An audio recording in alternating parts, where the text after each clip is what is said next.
Ferrobit သွေးအားကောင်းစေးကအမျိုးသမီးတွေပဲတောက်လို့ရတာလားအမျိုးသားတွေတောက်ရင်ဘာဖြစ်မှာလဲဆိုတော့ဒီနေ့မှာအဲ့ဒါကိုဖြေပေးသွားမှာဖြစ်ပါတယ်အဲ့တော့ Ferrobit သွေးအားကောင်းစေးကအမျိုးသားတွေတောက်လို့လည်းရတယ်တောက်လို့ရှိရင်လည်းဘာမှမဖြစ်ဘူးတကယ်လို့အမျိုးသားတစ်ယောက်ကသွေးအားနည်းနေပြီ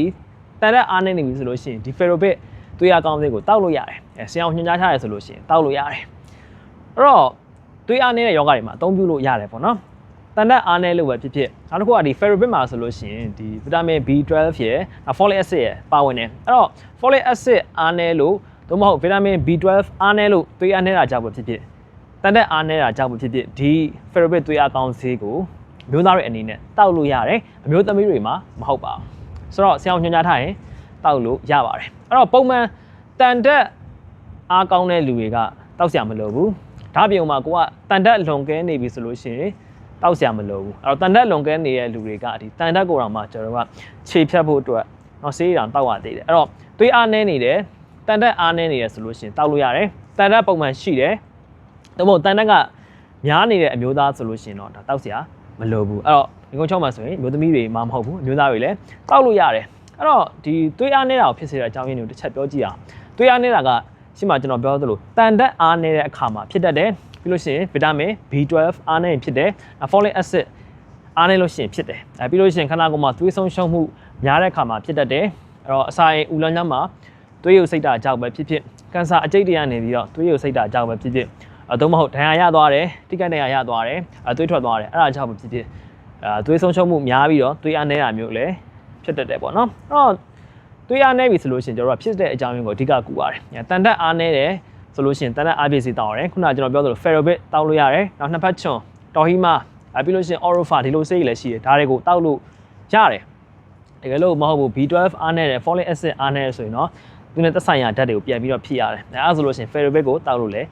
ရတယ်ဒါမှမဟုတ်သွေးထွက်များတာကြောင့်ဆိုလို့ရှိရင်တော့ကျွန်တော်တို့ကဒီနော်သွေးကိုလိုအပ်လို့ရှိရင်ပြန်ပြီးတော့သွေးသွင်းရတာမျိုးရှိတယ်ဒါတော့ဆေးရုံမှာသွေးသွင်းရမှာဖြစ်ပါတယ်နော်ကိုယ့်တာကိုဆေးတောက်လို့မရဘူးသွေးသွင်းပြီးတော့ကုသမှာဖြစ်ပါတယ်ဒါကတော့ဖြစ်စေတဲ့အကြောင်းရင်းအနေနဲ့ဒါဘယ်လိုကုသလဲဆိုတဲ့ဟာကိုပြောပြသွားတာဖြစ်ပါတယ်တကယ်လို့ကင်ဆာတွေကြောင့်ဖြစ်တယ်တခြားယောဂကြီးကြီးမားမားတွေကြောင့်ဖြစ်တယ်ဆိုရင်တော့သူ့ရဲ့ယောဂအခန်းတွေကိုတခြားကုသရမှာဖြစ်ပါတယ်နော်အဲ့တော့ဗီဒီယိုဖိုင်လေးကအကျိုးရှိမယ်လို့ထင်ပါတယ်အဲ့တော့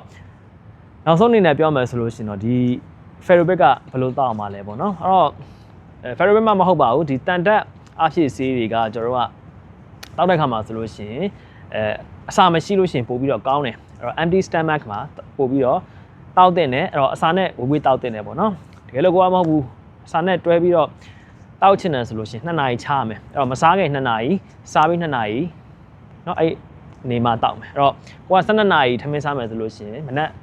10နာရီမှာဆေးတောက်လို့ရတယ်သို့မဟုတ်12နာရီမှာထမင်းစားရဆိုလို့ရှိရင်နေ့က2နာရီမှာဆေးတောက်လို့ရတယ်အဲ့တော့အစာမရှိတဲ့ချိန်မှာ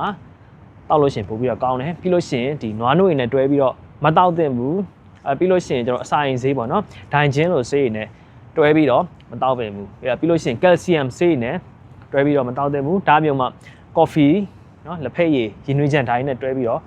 မတောက်သင့်ဘူးနော်အဲ့တော့တွဲပြီးတော့တောက်သင့်တာကတော့အချင်ဓာတ်ပါတဲ့အစားအစာတွေဆိုတော့အဆင်ပြေတယ်ဘာဖြစ်လို့လဲဆိုတော့ဒီအချင်ဓာတ်ကတန်ဓာတ်ကိုဆုပ်ယူတာကိုအားကောင်းစေတယ်အဲ့တော့ကိုတောက်လိုက်တဲ့ဆေးရဲ့အာနိသင်ကိုပို့ပြီးတော့ရစေမှာဖြစ်ပါတယ်เนาะအဲ့တော့အချင်းသက်ပါတဲ့အသီးနှံတွေရှောက်သီးသမယာသီးလိမ္မော်သီးပန်းသီးဓာတ်တွေနဲ့တွဲပြီးတော့တောက်လို့ရတယ်သို့မဟုတ်ဗီတာမင် C ဆေးပြားတွေနဲ့တွဲပြီးတော့တောက်လို့ရပါတယ်เนาะအဲ့တော့အများကြီးဖြစ်လဲတစ်နေ့ကိုတစ်ချိန်လောက်တောက်ရင်လုံလောက်တယ်ဒါပေမဲ့ယောဂပေါင်းမူတည်ပြီးတော့တစ်နေ့ကို2ချိန်3ချိန်တောက်ရတာမျိုးလည်းရှိတယ်ကိုယ့်ရဲ့သွေးအားနည်းတဲ့ပုံမှာမူတည်ပါတယ်ဒါတော့ဆရာအောင်နေဆုံးဖြတ်မှာဖြစ်ပါတယ်